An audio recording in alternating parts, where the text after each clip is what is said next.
all the ingredients that is needed to do chicken curry. Whole chicken, boiled potato, 1 onion, few green chilies and red chilies, 2 tablespoons of chili powder, 3 tablespoons of corrainder powder, drumsticks blend, and corrainder mixed largely, 1 large tomato, whole pieces of added, and garam masala to be added into the chicken curry. Okay, we're going to do the chicken curry. 3 to 4 tablespoons of oil.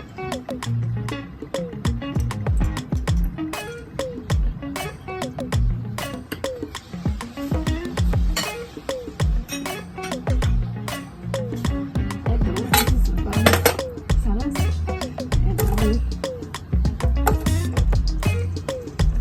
lemongrass, chilli, green chilli,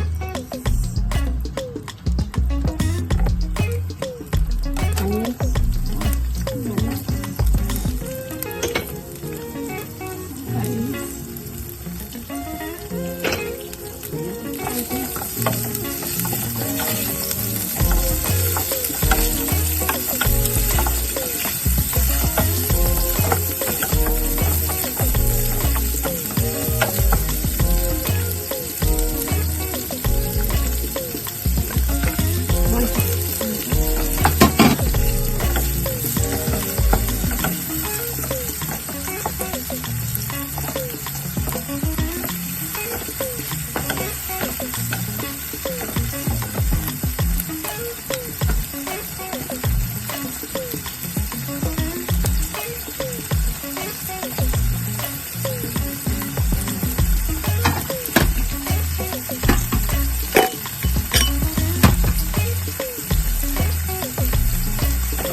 quite well.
Base.